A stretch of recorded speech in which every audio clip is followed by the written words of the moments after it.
Good afternoon, everybody. Today we have a special guest, Jackson Schneider, who's here at SEPA.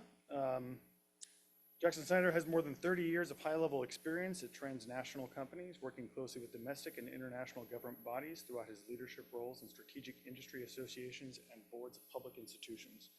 He previously worked for a decade as president and CEO of Embraer. As one of the most critical emerging nation defense companies, Jackson integrated with government officials in several countries through trade negotiations or as a Brazilian representative in international forums such as CBRICS, the Central European Building Resilience in Civil Society, as well as the B20. Embraer is a Brazilian multinational aerospace corporation. It develops and manufactures aircraft and aviation systems and provides leasing equipment and technical support services. Embraer is the third largest producer of civil aircraft worldwide after Boeing and Airbus. In addition to being current research scholar at SEPA, he currently serves on several boards, including Abra Aviation Group in the UK, Sonda in Brazil, and Odi Insight AI in Israel. He is previously a visiting senior fellow, non-resident at King's College London Department of War Studies from 2020 to 2022. Before we give him a warm welcome to have him start his session, today is sort of an unconventional day here at Columbia's campus. Today is October 7th, so for those who don't know, it's the one-year anniversary of the Hamas attack on Israel. As such, the university is largely closed down to a degree. There is almost no guest access, and so we have a very, very limited in-person attendance. We have a handful of people online, so we will, instead of doing a full presentation that we were planning on today, we will do a condensed presentation and then take sort of question and answers with Jackson, who's agreed to sort of stay here despite all of what's going on for all of this. So give a warm welcome. Thank you, Daniel. I think that, just to see how I change it, considering everything that you mentioned, I think that's better perhaps to do a conversation instead of the presentation. And that's because I will try to condense my presentation and to share to you the most important aspects. And first of all, thank you for the invitation. Thank you to be here. Thank you for the ones who make it possible to be together today. I want to also thank you. This was a research that was invited to coordinate. I had the support of Aura Cifuentes and Moya Lizzie who helped me with the data collection. It helped me with a lot of figures, and this was based pretty much in my business experience, and all the contacts that I had in the region, because it is focused on Latin America and Caribbean region. And these 10 or 12 last years running Embraer Defense and Company, as Daniel mentioned, and I had the possibility to negotiate and even to be together with a lot of government officials, but business leaders and civil society leaders. And this is also a subject that was part of the conversations, and in a growing way, it's part of the conversation.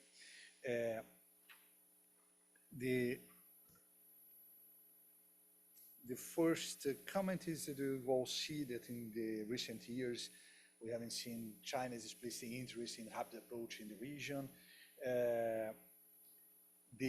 The region was perhaps the last region that got some Chinese attention beyond the trade and commercial interest. In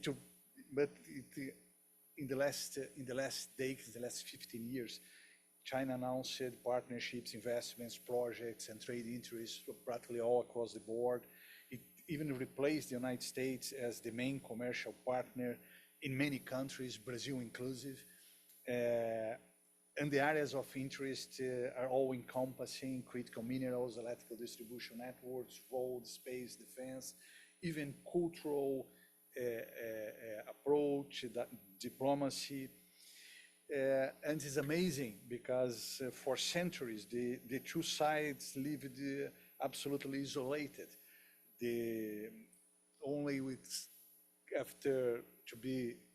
Just to give you an idea, only in the 70s and the 80s, the diplomacy or diplomatic ties between the two regions began really to have some importance.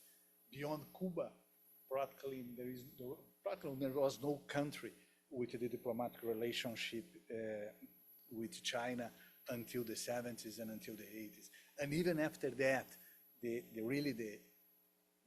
economic substance and the relationship raised only in the last 2 decades.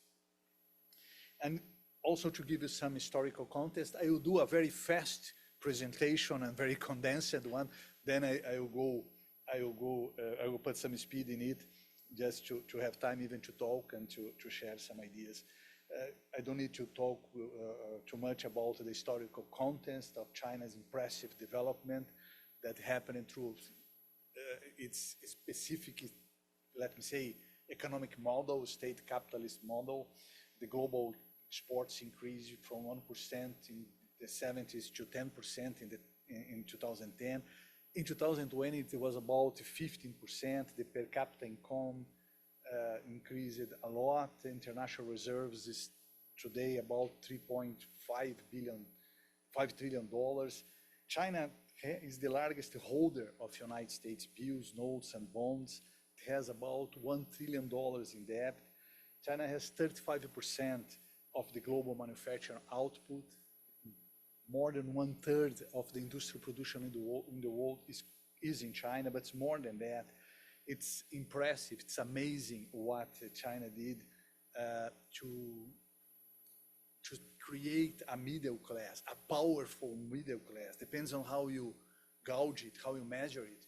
It can go from 500 million to 700 million people. It means that the Chinese middle class is more than the full Europe population, more double perhaps the American population, and it comes from this middle class comes from 1% of the population in '85 to about 50% of the population today.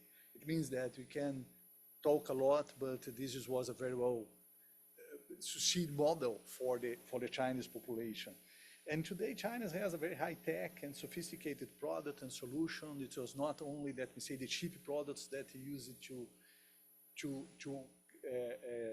consider in the past, and in many fields, even it is in cutting-edge technologies, in the front of the most advanced technologies in the world. And at the same time that China, let me say, had this amazing development, Latin American, Caribbean remain a little bit lagging with some kind of difficulties to develop. It was always an area of high United States and European influence, economic dependent in traditional partners for high value-added products, technology, and capital. Very limited industrialization, but important one for the region, Brazil, Mexico, Argentina, and somehow Colombia, suffering from inability to sustain long-term development. This is some kind of disease that we have in Latin America in the last 3 decades. We always have ups and downs, but sometimes more downs than ups. And I think that's important to comment that in some countries, and it depends in some time, some specific moments of the country's history, mismanagement, crime, corruption, and far-reaching inequalities also add difficulties for this development. Even now, we are having in some countries raising in corruption or even in crime with these international gangs. Brazil is suffering. I'm a Brazilian, then I can talk about Brazil, and Brazil is facing problems with the raising of international gangs, raising Brazilian gangs who are becoming more international in a regional perspective. There are feelings of frustration with the current economic and social model, some distrust in the political governance. We see it in the political arena. Every election, the region is more polarized in practically all the countries. In some countries, you don't have democracy anymore. Very autocratic governments, such as Venezuela or Nicaragua, I'm not even talk about Cuba, but these two ones are good examples about autocracies or examples of dictatorships. And then came it always adopted with a few exceptions, a model of economic dependence, the complementary to traditional partners, Western partners. And this came my first, and we'll see later in more specifics, my first big question. If it's a new partnership that the region is beginning to set up with China, does it represent again economic model of dependence? And then we will see, this is the first question that is raised in my research. Are we repeating the model, repeating the pattern when we had in the past, before the independence with Europe, after the independence with the United States, and now perhaps are we repeating the region some kind of dependence now with China? China is replacing the United States and the main partner. And also some kind, this is interesting here, it's more perception than anything else, but this perception comes from a lot of informal talks with officials in different levels of the government, even the first level in important governments. There is some perception of neglect of the traditional partners. This perception that the United States is not more interested in us anymore, and even traditional Western partners are also not so interested as they use it to be in the past, and it opened some important place to China to occupy this relationship, and China is really doing that in my point of view. Well, this became the big backdrop of what China wants with this new momentum in the Chinese in the world. This is a big question, and I don't want to go in too much in it, but the aim is an hegemonic international role. It endorses political economic system to other global regions, promote Belt and Road Initiative, enlarge defense exports, and it have examples in Latin America, have examples in other parts of the world, and based in just to share with you my experience in defense. When you buy a defense system, you decide to have a strategic alliance, because this defense system will work only if the country who sells you this defense system is open to support you in the moment that you want to use it, selling ammunition or even providing you spare parts, maintenance, or upgrade. And China is advancing it in some areas in Latin America as well, in some countries.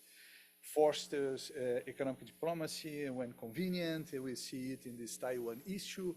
Some countries are being, or perhaps negotiated in somehow conditions to recognize China and break relationship with Taiwan. It happens in Caribbean, it happens in Central America. I don't want to say the name, but of the one specific country that remains with ties, diplomatic ties with Taiwan. First level government official was very clear that China is really offering a lot of good conditions to break this partnership. This is question mark again, challenge the global dominant position of the United States. But even if it is not the case, and this is something that we will see later, in the region, it's something that is talked and talked a lot.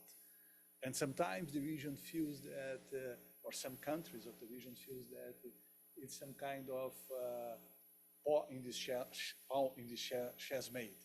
It means that it has problems to choose sides. And this is interesting. There is this perception that, at least that sometimes conveyed from the United States, from the United States officials, from the United States representatives, that China is a threat for the United States, and being a threat for the United States is a threat for the region.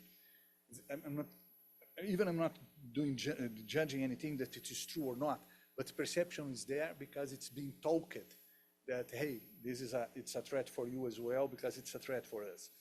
And it results in increasingly reduced in commercial interaction in the world between the two countries, but this decreasing, this restricts technological assets and this redesign of production chains with this nearshoring, friendshoring, the coupling and the risking are arriving in the region.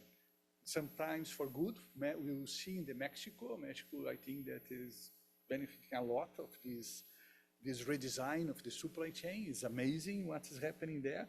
But also, and then came my second big question that I don't have the answer.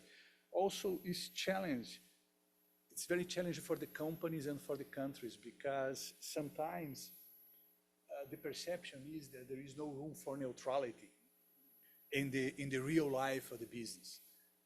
Mainly for companies, for instance, who have dual technologies that can be used for civilian application or for military one.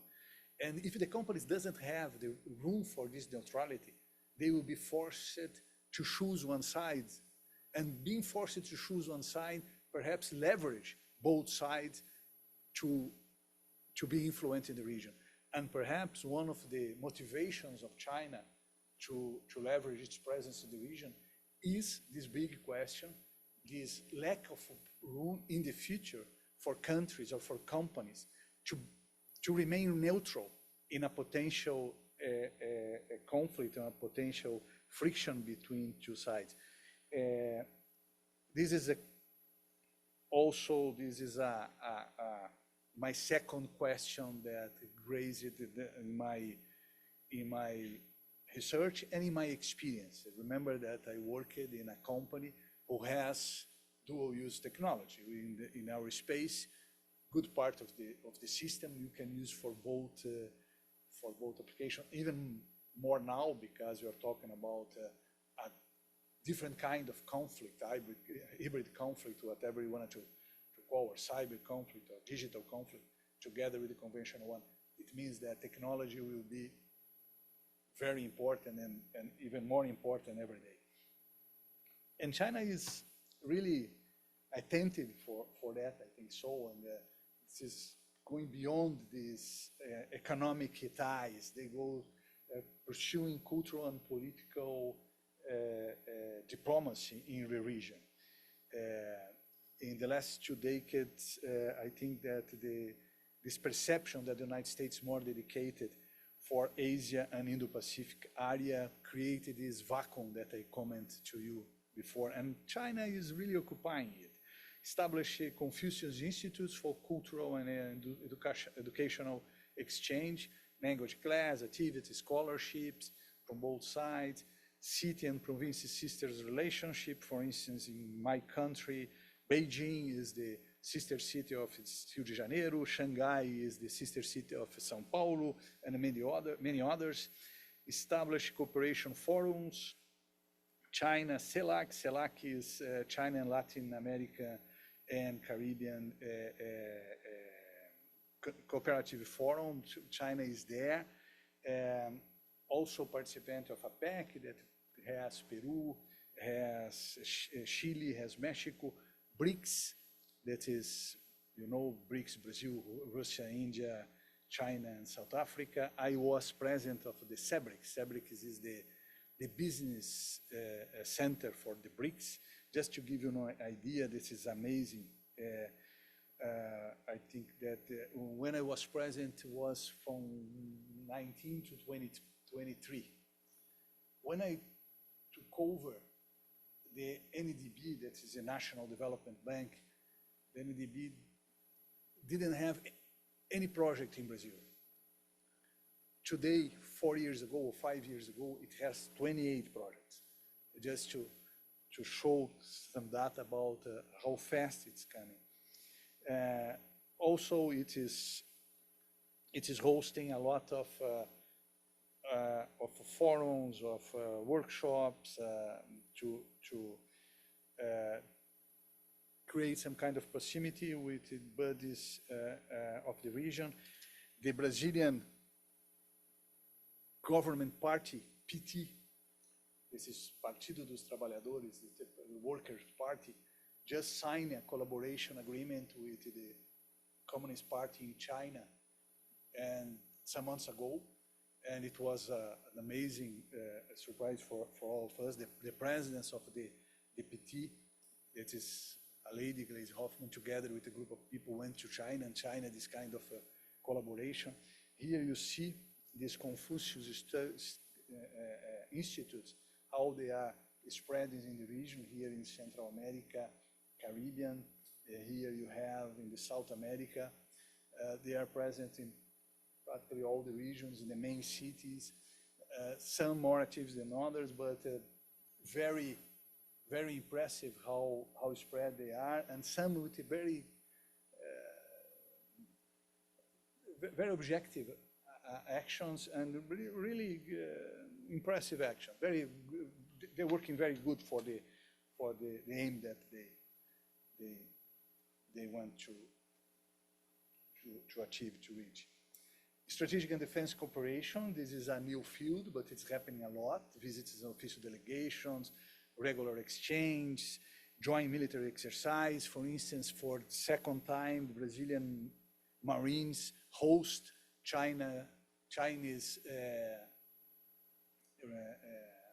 guests for military drills that happen in the center of the country. We had military participation in festivals, Chinese police outposts and private security companies. The China's police outposts, they are 15 in the regions. Private security companies, there are 8 in the region. It sold already defense product for Bolivia, Venezuela, Ecuador, Peru, Argentina, Trinidad Tobago, in different systems, even airplanes in some countries. Here I have a parenthesis. This is also informal talk. This is not good for China's products in defense, at least. The maintenance is not considered a strong point for China's products. It also doesn't help them to be there. But this Global Security Initiative concept paper in 2023 announced China's support for cooperation in topics for peace in the region, and even allows some kind of active role to ensure regional peace in the region. It was a paper that it was announced, formally announced and embraced in China in 2023. China has defense institutes, for instance, in Champing, the Army Command College in Nanjing, the Defense Institute in Champing, the Army Command College in Nanjing, the Naval Command School House in Nanjing as well. Also, they all have classes in Spanish for Army, for Navy, for Air Force in the region. Very active relationship in areas that was never have any kind of relationship, the Chinese relationship with the regions. The brand new and important. For instance, it was a surprise, but about 2 months ago, Brazil has a very important defense company. Which is facing today financing stress with some capacity in terms of technological, in terms of missiles and artillery aircraft. And China Noringo, this is a Chinese company, defense company, officially wants to buy it. The government apparently didn't accept the negotiation process, but the will and the interest, it was there. Also in financial diplomacy, incorporate members in the Asia Infrastructure Investment Bank. In Brazil, for instance, just mentioned about the 280 projects in the new development bank that is from the BRICS Bank, collaboration with CAF. They have the free trade agreement with Chile, Peru, Costa Rica. They are negotiating other ones. And Belt and Road Initiative, today more than 20 countries joined the initiative in the region. Belt and Road Initiative, I will not elaborate too much. I think that we all know how important it is for China. It has enormous presence in the world. And also it helps China not only to leverage its influence, but also to sell its products. And Latin America is clear a new movement. When we investigated, I did it in my research, I investigated what happening in Africa, and it's amazing what happened in Africa. Sometimes I see some critics, but for the African countries who received the investments, they are very happy in the majority of the cases. We have some critics, and we see from hundreds of projects, one or two pop up that happen in mismanagements or even lack of transparency and no disclosure of the agreements. But the majority of the investments are being well succeeded. Today we have about 3,500 Chinese companies with presence in Africa, different sizes. This Belt and Road Initiative in the last years built 10,000 kilometers of roads, 6,500 kilometers of railways, 20 harbors, 30 airports, 80 electric power plants. This is amazing what is happening and what is redesigned in some of the region, despite of the fact that, yes, we have bad examples of mismanagement and so on. But for the region, for the people who are getting that, if it is well managed, it is really changed the life of the region. And considering that the traditional parts are not present anymore, the source of money that used to come from United States or used to come from Western European countries, China is doing a great job. China is offering what the regions need. And I think that this model that happened in Africa, I'm pretty convinced that it will be replicated in Latin America. This is very important for China. And in Latin America, we see the first movements. For instance, energy accounts for almost 34% of the investments, Chinese investments in the region, foreign investments. Infrastructure accounts for 26 billion. And it's more than it because the last year that I got the data was 2021. But after that, Chinese companies did additional investments, and the Western ones didn't do. And that is, just for instance, to give you an idea, there is a rumor, a big one. I don't know if it will happen or not. Brazil is hosting this year the G20 meeting that will happen in November. And all the leaders of these 20 nations will convene in Brazil, or almost all of them.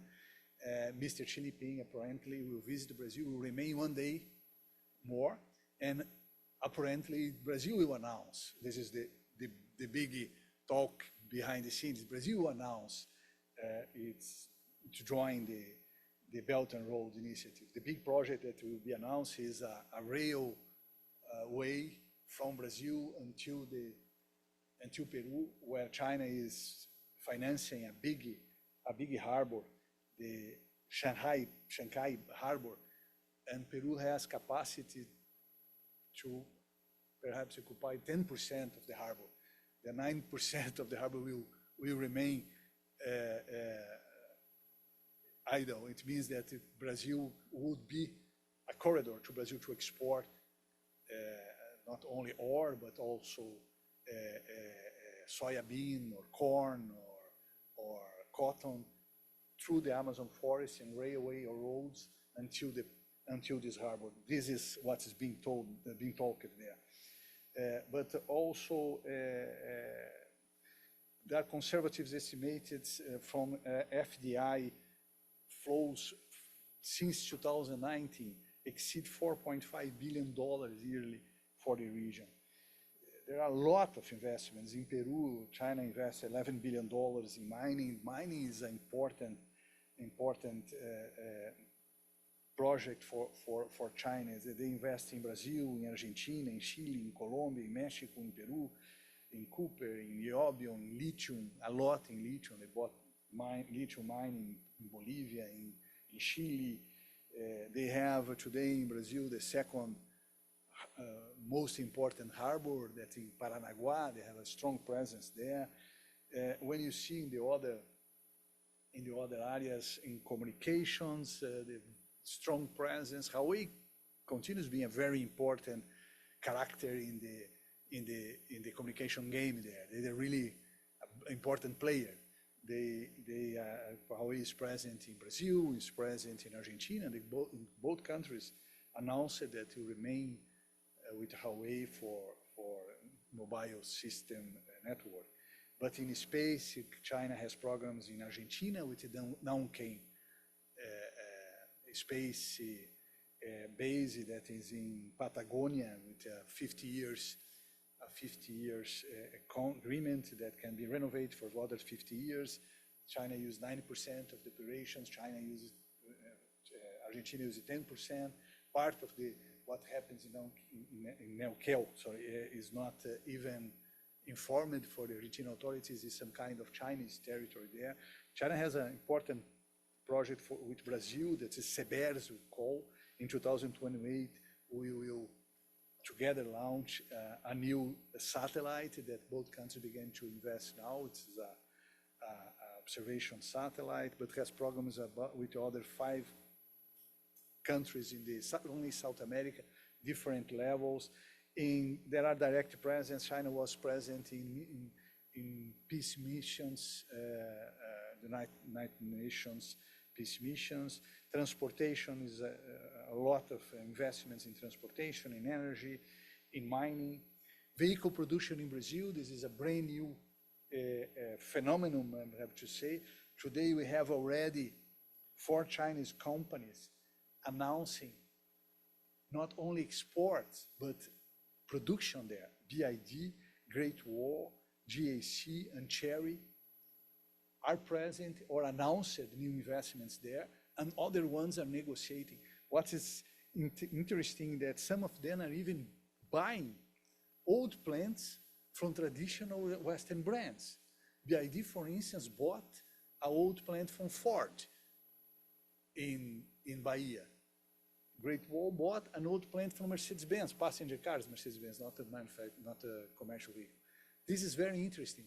This came in my third question that I don't know how to answer, but it's my third question that remains for a second, together with the other ones for a second research. Is it a new wave? At a big wave of just trade, a second wave of big investments in infrastructure. Now comes this third wave. It means real industrial presence in the region. This is a question. Let's see. In Mexico, they are investing a lot in production, but for different reasons. There are big questions. I think in vehicles, I was president of the Brazilian National Manufacturing Vehicle Association during some years, and Brazil is very strong in biofuels. I think that this electrical vehicle approach, Chinese approach, I think that at least in big markets will not succeed. But the hybrid technology that you can have electrical vehicles and can have this biofuel together really can be a successful example, a successful tool or idea to penetrate in the market. Mexico is a specific case. It's very interesting what is happening there. I think that Mexico, by far in the region, is the country who is really benefiting from this new redesign of the supply chain coming from this China and United States friction. A lot of investments are coming from American companies to Mexico, or Chinese companies are investing in Mexico to then to sell for the United States. It's very interesting. For instance, some data from 2023 to 2024, there was an increase of 60% in shipping containers sent to Mexico from China. There are relocation of assembly lines in vehicles. It's very seeable that the data are impressive. I don't know how long it will go on in this path, but just to give you an idea here, in 2008, Mexico imports from China $35 billion, sold only $1 billion. 15 years late, last year, Mexico imports from China $114 billion and sold $9 billion. It means a deficit of more than $100 billion. A lot of China's industrial products. It's not for the Mexican economy. It's a domestic market because it is impossible to absorb these figures for sure. And then when you see the new data that come from Mexico and China and the United States, Mexico last year to pass China is the most important trading part of the United States. Mexico had a surplus with the United States of $152 billion. It is sold almost $480 billion for the United States. It's impressive. But at the same time, the trade deficit with the United States had with Mexico increased 17%. The same time that this deficit increased 17% with Mexico, decreased 27% with China. It's clear there is some kind of new route, new way, circumvention of these movements. It's very interesting. And also we capture a different potential a way that not only direct exports from China to Mexico and then to the United States, but from relocation of Chinese companies to Asian countries, then to sell for Mexico, and then to come to United States. In 2022, Mexico had a trade deficit of almost $40 billion with the Asian countries. It is very important, very strong also for the domestic Mexican market. Perhaps there are three stages. We used to say, I'm more familiar with the automotive sector, but the automotive sector, perhaps we could say that the parts are coming from China. Then you set up some kind of CKD production just for the CKD. CKD is complete knockdown in some Asian countries. Then you send it to Mexico. Mexico assemble the car and send it to the United States. This is the fourth question that has to be, I think that I have more questions than answers in the research, but it has to be better investigated. But I think that it's not for all the segments, but part of them, we are having this trend. And then we are talking about, begin to think about this China and Latin America and Caribbean trade and risks associated there. The trade grew significantly from $18 billion in 2022 for $450 billion in 20 years. It's enormous. It grew a lot. When China is today the largest suppliers for manufacturing industrial goods in the area, by far, and for even high-tech products, not only simpler products, but the high-tech one. We have in some countries, and Brazil for me is the country who is facing it a lot. It's some kind of risk of reprimarization and deindustrialization of the country, because we have examples. I use the examples of Rio Grande do Sul, my state, shoes and leather industry. In the past, we had a strong international export from the Rio Grande do Sul for many countries in the world. Then China's products first began to import leather from Rio Grande do Sul, occupy the shoe markets in the international markets, then occupy the regional markets, and now selling shoes for for Brazil, sorry, and buying leathers from the United States, from the Brazil cattle, sorry. Perhaps this new wave that I mentioned in some minutes ago, that new industries are coming from China, perhaps will avoid this deindustrialization or this reprimarization phenomenon really to materialize. But until now, it is happening, and it is happening in a very, very significant pattern. Some countries have strong deficits with China because of the exports. Others have important surplus. Brazil, by the way, has a strong surplus. It's a different kind of risks because it's dependent a lot of China's market for its exports. This reprimarization, it's a big question. This is perhaps repeat the pattern that we always had in the region with a different country. Instead to have the old colony and metropolis relationship that we used to have with Europe, then we changed it for the United States, some kind of dependence for everything, and now the region perhaps can change it with a different dependence from China for products, for capital, for industrial investments, for infrastructure, for export market, for its ore and or its agribusiness products. Brazil is an example. Chile is another example as well. This is very, very, very interesting to see it. No? Look at that Latin America exports to China per sector. No?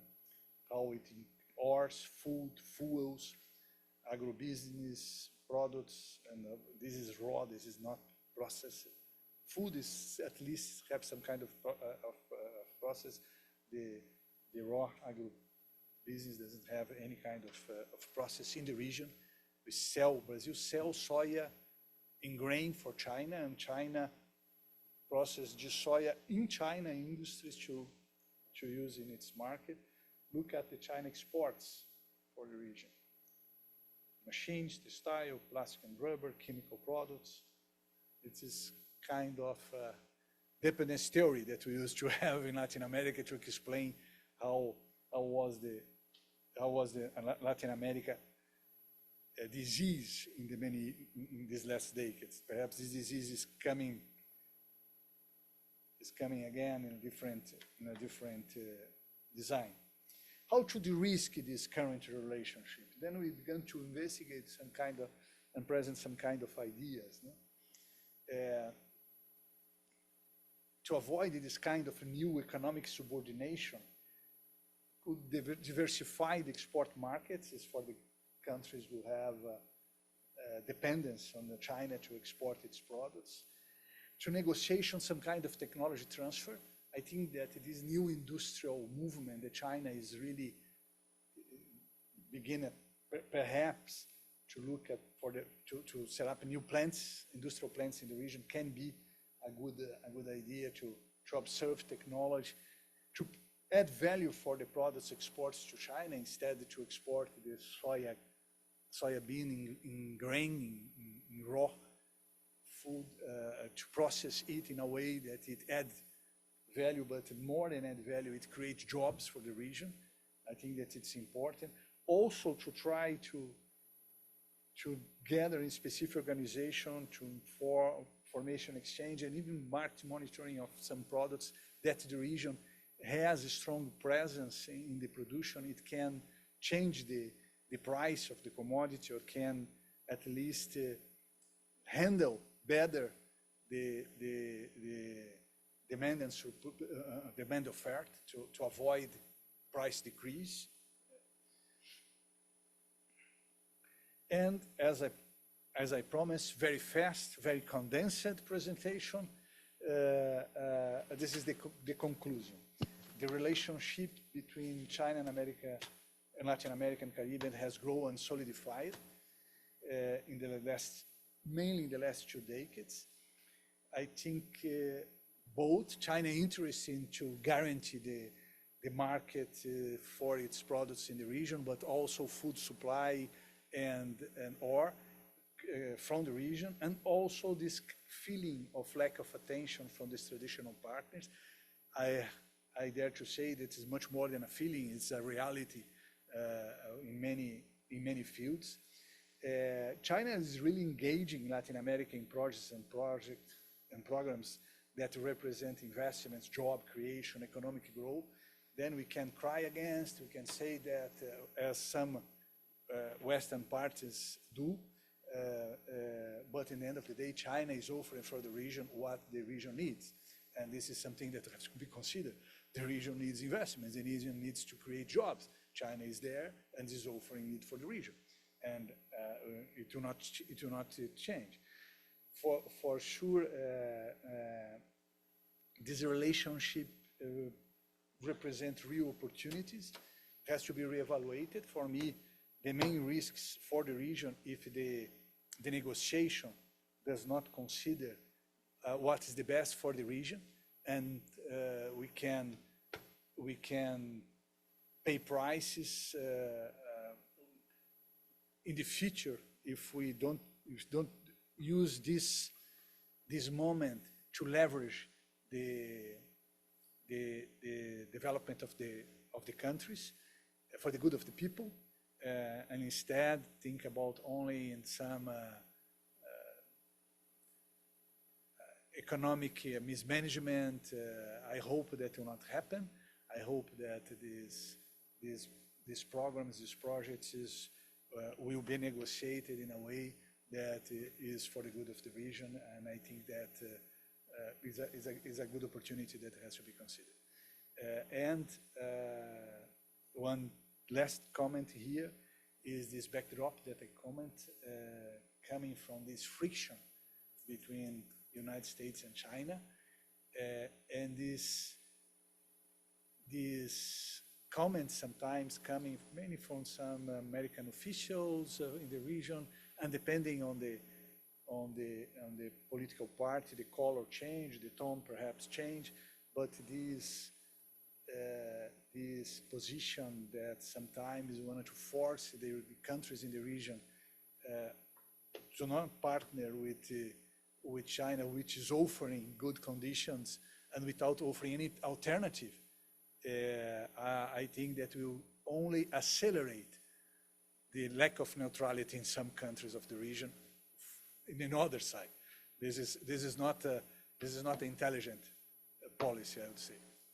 Thank you. Keep here or sit? Yeah, might as well sit. Now we'll begin the conversation.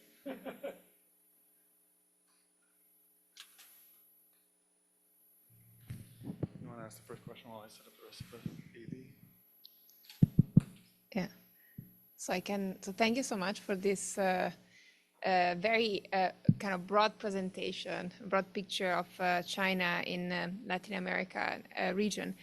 My question for you is about negotiations. Have you seen good examples of negotiations where some Latin American countries were able to strike deals that were actually good for the region and for the people? And also, how does Latin America compare with Africa? Because Africa, I think that it has been partly, a lost opportunity for those countries to fully take advantage of Chinese investment. And of course, Chinese investment did a lot of good, but also, as you said, there are risks, and in some instances, they didn't fulfill what the country hoped for. Yes, this is my first question, then I have other questions if there's no more. Okay. Well, I think, yes, we had in the past very good negotiations that even allowed, for instance, my country, this is where I'm more familiar with Brazil, but the automotive industry that in the 60s, the former Brazilian president Juscelino Kubitschek, with the negotiation with American companies, American automotive companies, and European automotive companies set up some set of policies which attract a lot of investments in Brazilian automotive industry. Ford was there, General Motors, Mercedes-Benz, Scania, Volkswagen. In the second wave then came Fiat, Volvo, all of them were there. And it was, with these investments also, they attracted a lot of suppliers, part come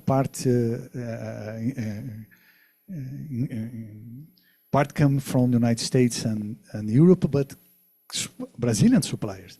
Some of the Brazilian companies were set up exactly because of this negotiation process. Brazil, Iochpe Maxion in Brazil is the largest producer of automotive wheels in the world. I think it has about 10 plants in different countries in the world. Was born because of this movement. This was a negotiation that was a deal that was cut in a very positive way for the good of the region. Also the United States, when we had our big steel maker, that is CSN, with the United States in the 40s, it was a deal that was done and attract investments there. I think that there are very good examples of good negotiations and also very bad examples that you have to see which one you pick. I used to say in business, you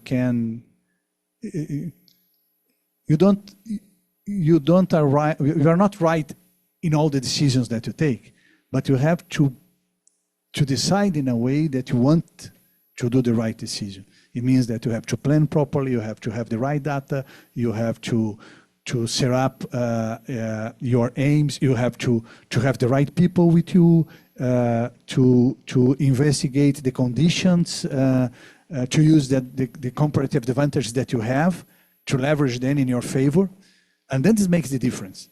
And then perhaps it will not work because sometimes the business fail, but at least you do everything that is possible to get it done, to get it right. And we can use the experiences from the past and to replicate it with China, for instance, not only with some ideas that I just share with you, but even other ones. And then you mentioned about Africa and Latin America, Caribbean, the difference, totally different, absolutely. But there are 2 or 3 learnings in this China's presence in Africa that it's very interesting to know and to see perhaps how it will be replicated in Latin America. First, they are serious there. They're not saying that it is just pretending to be there. They are serious there. And what the money that they put, the quantity of projects that they developed is increasing. It's amazing. Second, the region also had the same perception of neglect. In the case of Latin America, perhaps for decades. In the case of Africa, perhaps for centuries. And China was there, and China saw it and occupy a place or a space that the countries offered for China. For sure, we say, oh, we had bad negotiations, we had bad examples, and so on. I'll be very critical with this comment because I can list dozens of bad negotiations with Western countries, with United States business as well. There are good and bad in both sides, in many examples, because I think that this is one of the mistakes that perhaps part of the academy or the. I'm a business guy. I'm here. I'm learning how to struggle in the academy. That's just, but I see some critics coming from academy or some from the press, and as this in a way that these critics would avoid the countries to decide and to negotiate and to partner for what is good for them, and sometimes it's the only critics without any alternative for the country. It will not work. For sure, some of these negotiation will not work. Then again, Africa is a great example. Go there and see what worked well, what didn't work. Try to replicate it, what worked. Try to avoid what didn't work, and really to do the best for the countries. But more and more, even the most traditional businessmen or official governments who are more pro-Western, more and more the perception is changed, and they are thinking that China can be a good partner if we know how to negotiate with them. And this perception of neglect, this perception that there are only critics, think about. I'm not criticizing any government because I know that you are very polarized here in the election process. But Brazil had a deficit within the United States, and some new president come and set up new taxes against the Brazilian export for the United States just because decided to set up new taxes out of the blue. This kind of relationship doesn't help, or this kind of attitude doesn't help the relationship, sorry. Hi, I just wanted to echo thanks for your time today. This is a very wonderful, insightful presentation. Just a very broad question, I guess. So we've seen throughout the year that China has faced economic downturn at home, and I was wondering how that might, if at all, have influenced these trade relations with Latin America and the Caribbean region. And sure. My name is Andrew Lim. I'm a second-year graduate student here at SEPA in the MIA program. Sure. So the question was regarding the economic downturn or some of those issues that China has had to face throughout this year. I was wondering how, if at all, that has influenced these trade relations with the Latin American and Caribbean region. I think that the two main consequences can come from this downturn. First, we didn't see yet, but in some markets we saw, for instance, Brazil export iron and niobium to use in some iron rebars for China, and it decreased the market. The Chinese market decreased, and it affects the exports from the region. Also, if it continues this downturn in a way that at least some saw, I don't know, with this last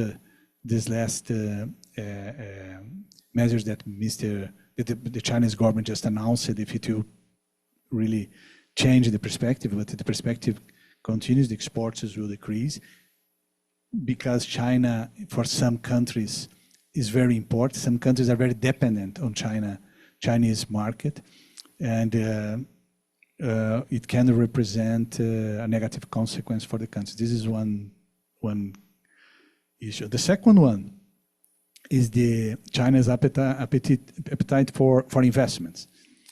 If it is domestic downturn or the economy downturn, will influence the current Chinese investments in the region, or in some countries, in some projects. If the flow of resources will go on in the same pace or in the same path, that was announced or in some cases was contracted.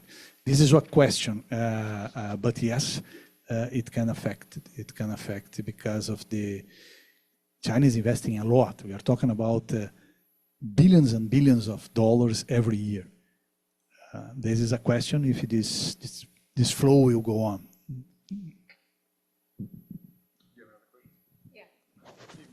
Yeah. Okay. Okay. So another question, like you talked about models, and you wonder whether China is kind of repeating or is recreating this dependency on, this Latin American countries are depending on China now, like same processes, etc. So are we going back to the same model dependency, or is there something else that China might give rise to? Well, I'm very objective. I think that it's not a China decision. It's not an American Caribbean decision. The China is just using the opportunities that it has. China is an independent country. This is the same, this pattern of dependence that we had with when we were colonies and Europe was the metropolis, then we didn't have, let me say, room to complain. But all the other decision, it was a decision that the other side as well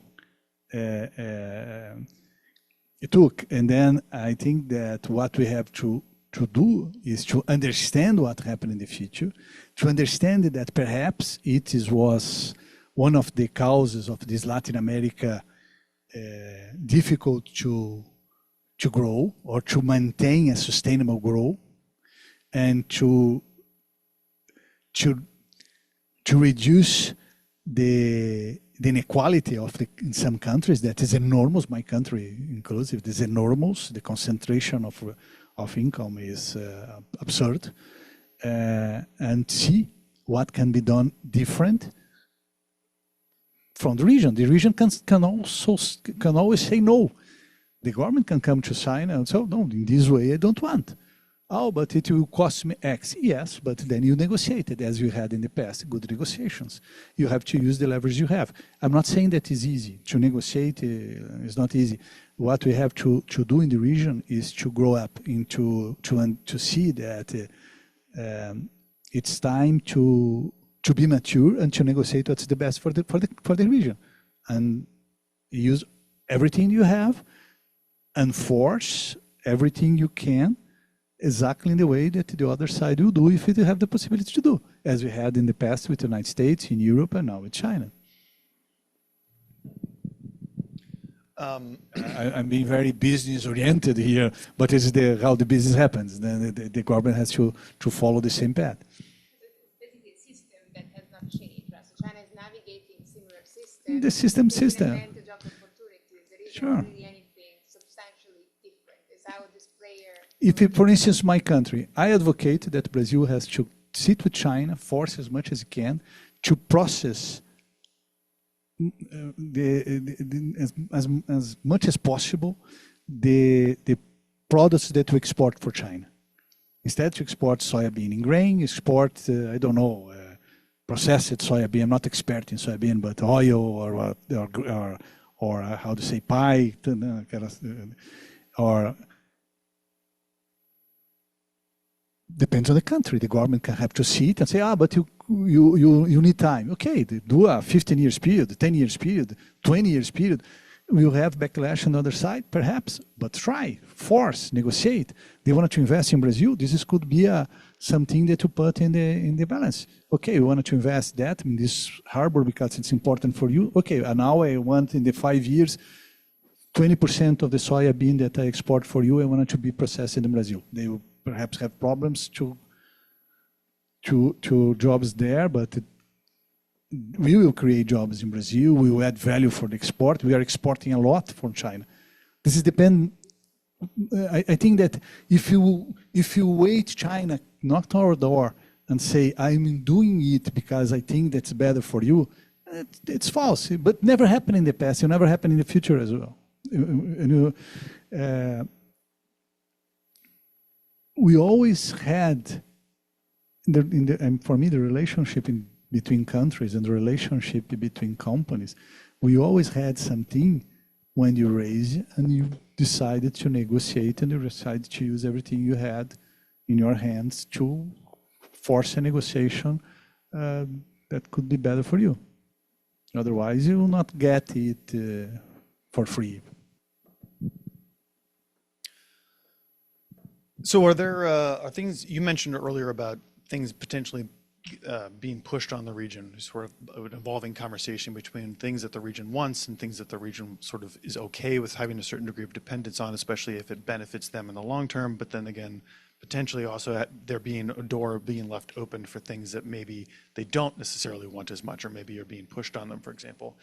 In the United States, part of that is sort of a conversation right now about, say, EVs or electric vehicles or semiconductors, are a number of things that theoretically, could come from China. There's arguments to be made for why that would be beneficial to the economy. But the United States has largely decided that we don't want to have those for other reasons. So are there things that are potentially being pushed on the Latin American market that arguably Latin Americans don't want, or the region doesn't need or want? The same example, I think that electric vehicles, for Brazil, for instance, we should avoid the full electric vehicle. Why? Because you have a legacy in terms of investments in biofuels. This is an enormous one with ethanol, with biodiesel. We will just give up all the investments that we did, the hundreds of thousands, millions of thousands of jobs that it generate, to embrace a technology that perhaps is not the most efficient one. Because think about even China. China has electric vehicles, but 6% of the Chinese electrical matrix comes from coal. You have electrical vehicles who needs to use electrical power who comes from thermal coal. No? Brazil has 93% of the electric power coming from renewables. It's solar, wind, hydropower, or biomassa. This is totally different. Why you need to go for electric vehicles? Because someone invested and want to sell the product it has. In this field, for instance, I think that Brazil has to avoid, has to protect what it has to protect its technology that it developed, and generate a lot of jobs that is good for the country. Hybrid perhaps could be a solution. Hybrid engines, no? But this is the same. Why the United States avoid it? Is because of China? No, it's not that. Because the United States has ethanol coming from the corn. It's protecting the industry that it has. This is happening in the world. I don't think that in the future we'll have only, as we have today, only one technology to supply all the regions of the world.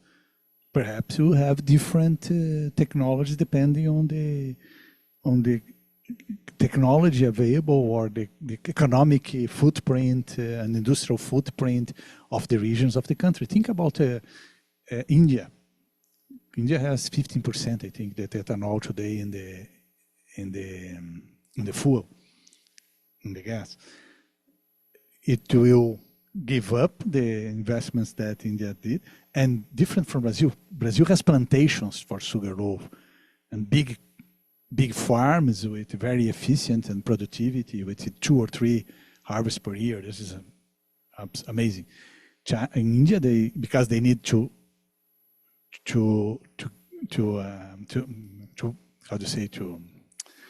offer job for the people. There is a system there, a law, that you cannot have farms bigger than X hectares or X acres. I don't remember the number, but perhaps 10 acres or 25 is very inefficient. It's very unproductive if you think in this way. But it involves millions and millions of Indians to prepare the crops, to harvest, to all this production system. To think that India will embrace electrical vehicles and will destroy this system with millions, the government will lose, will be replaced, will be ousted, will not happen. This kind of analysis. We have to see why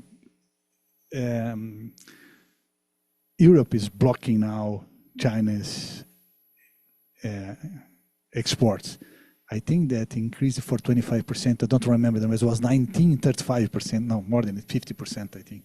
Depends on the why, to protect the European brands, to protect Renault, Fiat, Peugeot, the Germany ones. This is a little bit tricky for the German ones, more Volkswagen than the luxury brand, because the luxury brands today, they do the largest part of the profits, the passenger cars ones, coming from China. And this is a very difficult balance to find the right point here between these restrictions and keeping selling to China and capturing the profits from Chinese market. Nevertheless, to protect France, to protect the Italy industry, to protect other plants in the Europe, they decide to block Chinese exports, or to block too difficult. And it will happen. Automotive sector is more seeable, but it is happening in other regions for other reasons. So we have a question from Yinan He, which is another one of the China in the World program's former fellows who now teaches at Lehigh University in Pennsylvania. She asks, people say the US is losing to China in the competition for economic influence in Southeast Asia because of the region's geographic proximity to China and its heavy dependence on Chinese investment, market, and supply chains. Do you see the same tendency happening in Latin America and the Caribbean? Does the US enjoy certain advantages in this region compared to China, given Latin America's traditional ties with the United States, being the geographic proximity to the United States and traditional sort of backyard mentality that comes from the proximity, and how many countries are also democracies in the area? Well, I think that too many questions in one question. A lot of questions. A lot of questions in one question. Beginning with the end, I think that how many countries are real democracies. I think that some are absolutely no democracies that we see. I mentioned in my presentation Venezuela, Nicaragua. Some countries are struggling between a full democracy and a unit democracy, and we see very polarized debates and political issues. Brazil is very polarized. Argentina is very polarized, and then it's tough. I think Uruguay perhaps is a country. Other countries, some facing issues regarding migration flow, big and increased crimes, that democracy is contaminated in somehow. We don't know how big is the influence of these gangs in the system. It's scary, the news that we have every day, and really amazing for the very negative how they are increasing the presence, and then I don't know. Regarding the United States presence, I mentioned there is this perception of neglect. I think that the United States is, because a lot of reasons, decided to face two wars at the same time. It probably drained a lot of resources, a lot of even human capacity. Sometimes it's seeable. Some countries remains years without ambassador, 2-3 years without nominated ambassador. Some countries, when an ambassador is nominated, they nominated people who were donator of the campaign of the last president. We don't have any idea of what is happening around. It is clear that it shows some lack of interest in somehow, or not the same influence that used to have in the past. I'm talking about only diplomatic balance, but even in terms of investments, I just mentioned, for me, is emblematic in Brazil. BID bought the old Ford plant in Bahia State. Ford decided to leave, the Chinese company decided to come. Yes, I think that the trend is the same. This big, I don't know if it will be announced. I'm talking about what I just discussed with some Brazilian government officials, with some business leaders, my friends, but first rank. And yes, there is a pressure or a discussion to announce in the visit of Mr. Xi Jinping in Brazil in November that Brazil will join Belt and Road Initiative, and some projects will be announced. The big one perhaps is this one that I just mentioned, investments about $15 billion. Then you say, no, Brazil cannot join, Brazil cannot get the $15 billion. Think about all the pressure that the Brazilian companies who will be involved in this project will do in the Brazilian government to get it. It's not talking about only China is there, talk about $15 billion in the economy. A lot of Brazilian companies will be involved with that. All of them will want to advocate for the project. I don't know if it will come. I'm just saying what is behind the scenes. But yes, the United States is losing presence. And it's amazing for Latin America, because in the other parts of the world, I understand Southeast Asia that is close to China, but Latin America should be close to the United States. No?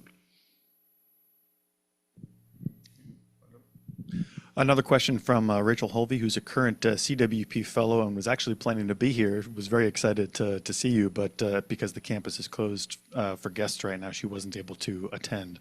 Her question is, my question is about the US and China competition and aid and investment. Do we see that creating situations of hedging or countries in Latin America flocking to one side or the other, mainly happy to accept funding from both, who maybe want to stay neutral? Ask, what is the trust relationship between China's intentions in Brazil versus other countries? So similar to what you've already been talking about, how does that factor in? Well, to hedge, and it means that to be neutral. To be neutral in some sense, I think that's the best for the countries of the region. To be absolutely neutral in this United States and China friction. I would defend that. I defend that. I was in the, how to say, transition team of this government, federal government. This is transition team that you call it here. No? I coordinated the trade and industry team in the transition team. I advocated clearly For the United States or for the Brazil. For Brazil. That's what I'm Brazilian. yeah, just wanted to double check. No, transition team, that is Brazilian. And I defended clearly that the best position for the country is to be neutral. But the point is, if one side forces the other to take positions, it is not the best alternative. If the one side come with a rhetoric very, very vocal, very aggressive, this is not the best alternative. I see more and more the country, the region very polarized, and that's not good for the region, because the polarized means that if the election come, and then in Argentina you had a very right-wing government, then this government embrace the right-wing part of the world and try to demonize or try to avoid to negotiate with the other part of the world. And then you have another country election, then a left-wing party wins, and the other way happen. This is very bad. I think that the country should be mature, should avoid this kind of geopolitical friction. It's far from us. We don't have power, capability. We don't have anything to deal with that. We don't have big pockets. The lack of resources is clear. We have enormous problems to care, inequality, poverty. This is what we have to clear, take care and pay attention, and not in this, be part of this game. And when I call it be part of this game, for instance, I defended, and talk my part, I defended Brazil should not join Belt and Road Initiative. This is my position. We should not join. We should negotiate with China. We should have all the investments that we need. We should perhaps even invest in this railroad, but don't join. We don't need it. Because to join is just to have a label. What's important for China, should be important for China, is investments to help China to export and to avoid the Panama Channel and to export through the Pacific. Okay, if it is good for us, and I think that perhaps depending on how we design it can be good for us, let's have the investments. But you don't need to have this label that I joined the Belt and Road Initiative. This is my position, and I defend it with the government. I defend it with a lot of friends. It doesn't mean that I win. As if the United States had a big initiative, what the hell I have to join as well? Let's negotiate, or better, if the United States had a Belt and Road Initiative, then join both. That would be a good alternative. Once the United States doesn't have, I think you don't need to join and you just, but negotiate investments, negotiate all the programs and projects that can be interesting for the country. Italy learned the lesson. I mean, I am Italian, and we just basically disjoined, left the BRI after how many years? We joined in 2019, and it didn't really bring much more investments. And I think it lies really also with the power of negotiations, being strategic. But basically, we were hated by the US. This was not acceptable. And we didn't really gain much more investment than France or Germany, for instance. So it's a label. I mean, if it brought some substantial things, right? I think it's more kind of a symbolic support of China. But yeah. Yeah, I fully agree with you. It's a label, probably. China doesn't have, but it's like to. I was a little bit sarcastic. It's like to have some kind of, you mentioned France, some kind of negotiation with France, and then you get this Légion d'honneur. This is, and what does it mean? Does it mean for the country? Absolutely nothing. And again, I don't know what to come because I'm not there anymore. I just talk with the people and say, do what we have to do that's good for the country, but don't need to join. That's my position. We're actually coming up on time. We did a full session, which is wonderful. One last question before we wrap up. You mentioned a couple times throughout your presentation about the concept of dependence, right? Starting with Europe and then moving to the United States and now potentially China. Is there a future where the dependence might come internally, right? So for example, could Brazil be the dependent partner for all of the rest of Latin America, considering its size and scope? Or does it always have to come from an external? I'm not called dependence. I think that the region has the possibility to develop in many fields its own solution. Brazil, yes, is the by population, economy, many measures is the largest country in South America, and even if you compare with Mexico, Mexico is pretty much linked with the American economy. This is very dependent on what happened in the United States, but the region could have its own solution in many fields. We don't have real integration in the region. It is, if you not only in logistic terms, in infrastructure terms, but in economic and industrial relationship as well. And we don't need to have a dependence. You can have a complementarity and use the countries what they have best, and then create this kind of positive partnership, what we were absolutely incapable to do until now. Perhaps this dependence forced us to look more abroad than for the region, abroad considering abroad out of the region, is one of the causes that avoid us to be more integrated as a region. Well, I want to thank you again for making the time today. Thank you for those who showed up in person. We will hope to bring you back next semester to do a larger rollout for this clearly interesting topic that there was a lot of questions online for. So thank you again for making the time.